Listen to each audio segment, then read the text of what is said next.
بسم اللہ الرحمن الرحیم۔ پریویس ویڈیو میں نے آپ کو ایک پکچر سٹوری بتائی تھی ایک بچے کی۔ اس سٹوری میں آپ نے اس بچے کا تھیم بھی دیکھا تھا، لکھنے کا انداز بھی دیکھا تھا، کوالٹیز اس نے کس طرح ایڈ کی ہوئی تھی، بلکہ اس نے کوئی کوالٹیز ہی ایڈ نہیں کی ہوئی تھی۔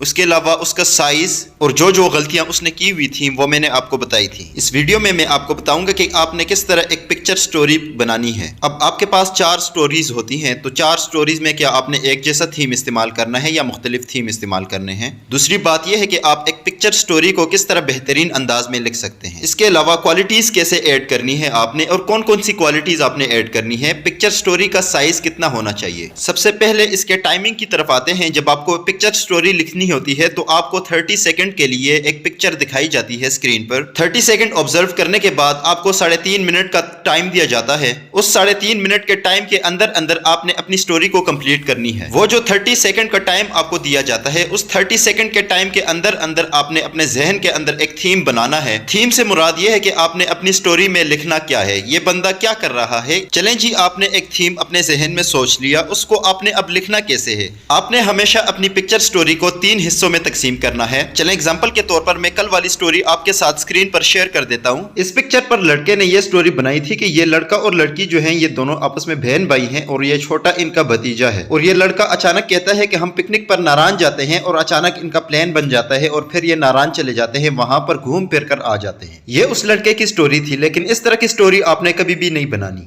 سب سے پہلے آپ نے اس سٹوری میں مین کریکٹر کو آئیڈینٹیفائی کرنا ہے۔ مین کریکٹر یعنی ہیرو آپ کس کو لیں گے۔ سب سے پہلے آپ نے مین کریکٹر اس بندے کو لینا ہے جس کا جینڈر اور آپ کا جینڈر سیم ہو۔ دوسری بات یہ ہے کہ مین کریکٹر آپ نے اس کو لینا ہے جس کی ایج اور آپ کی ایج میں اتنا زیادہ ڈیفرنس نہ ہو۔ اب اگر آپ میل ہیں تو آپ نے اس بڑے لڑکے کو مین کریکٹر لینا ہے، اور اگر آپ فیمیل ہیں تو اس لڑکی کو آپ نے مین کریکٹر لینا ہے۔ اس کے بعد آتے ہیں تھیم کی طرف۔ چونکہ آپ کے پاس ISSB میں 4 سٹوریز ہوتی ہیں، 4 پکچر سٹوریز ہوتی ہیں، اور 2 جو ہوتی ہیں وہ پوائنٹر سٹوریز ہوتی ہیں۔ کبھی بھی یہ غلطی نہ کریں کہ چاروں پکچر سٹوری کا تھیم جو ہے وہ ایک جیسا ہو۔ میرا کہنے کا مطلب یہ ہے کہ آپ اپنی چاروں پکچر سٹوریز میں ایک ہی بات نہ کریں۔ جیسے آپ نے اس پکچر سٹوری میں کہہ دیا کہ یہ بندہ جو ہے یہ پکنک پر جاتا ہے، تو دوسری سٹوری میں پکنک کا یوز نہ کریں۔ کوشش کریں کہ اپنی ہابیز سے ریلیٹ کریں، اپنی سپورٹ سے ریلیٹ کریں، اور کوئی ایسی ایکٹیویٹیز جو آپ پرفارم کرتے ہیں اس سے ریلیٹ کریں۔ اور اس کے علاوہ بہت سی چیزیں ہیں جس سے آپ اس کو ریلیٹ کر سکتے ہیں۔ تھیم کے بعد آپ نے اس بات کو بھی اپنے ذہن میں بٹھا دینی ہے کہ آپ کی سٹوری ایک پراپر آرڈر میں ہو۔ پراپر آرڈر سے مراد یہ ہے کہ اس سٹوری میں یہ بندہ جو ہے یہ سب سے پہلے کیا کر رہا تھا، اور اس کے بعد جو ہے ابھی اس طرح اس سچویشن میں کس طرح یہ پہنچا،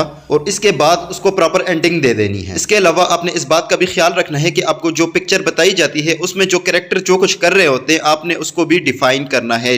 اس کے بعد جو پوائنٹ آتا ہے وہ یہ ہے کہ پکچر سٹوری کی لینتھ کتنی ہونی چاہیے۔ کوشش کریں آپ کی پکچر سٹوری 8 سے 12 لائن کے درمیان ہونی چاہیے۔ 8 لائن سے کم نہیں ہونی چاہیے اور 12 لائنوں سے زیادہ نہیں ہونی چاہیے۔ اب آتے ہیں پکچر سٹوری کے سب سے امپورٹنٹ چیز کی طرف، اور وہ ہے 14 لیڈرشپ کوالٹیز۔ کوشش کریں اپنی سٹوری میں انڈائریکٹ اور لاجیکل طریقے سے ان کوالٹیز کا استعمال کریں۔ آپ کی سٹوری اتنی ہی بہتر ہوگی جتنی آپ اچھے طریقے سے ان کوالٹیز کو اپنے سٹوری میں استعمال کریں گے۔ اس کے بعد آخر میں آپ کو یہی بات سجیسٹ کروں گا کہ پریکٹس زیادہ سے زیادہ کریں۔ اس بات کا تو آپ کو پتا ہوگا کہ practice makes a man perfect. جتنی زیادہ پریکٹس کریں گے اتنے اچھے طریقے سے آپ سے سٹوریز بنیں گی۔ اور اس کے بعد جو ہے کوشش کریں کسی ایسے بندے سے اپنی سٹوریز چیک کروائیں جس کو اس بارے میں پتا ہو۔ وہ آپ کو اچھے طریقے سے بتائے گا کہ آپ کی سٹوریز میں کون کون سی غلطیاں ہیں اور کون کون سی غلطیاں آپ نے نہیں کرنی۔ اگر آپ انیشیل یا ISSB کی آن لائن کلاسز لینا چاہتے ہیں تو اسکرین پر دیے گئے نمبر کے ذریعے سے ہم سے کنٹیکٹ کر سکتے ہیں۔ Thank you.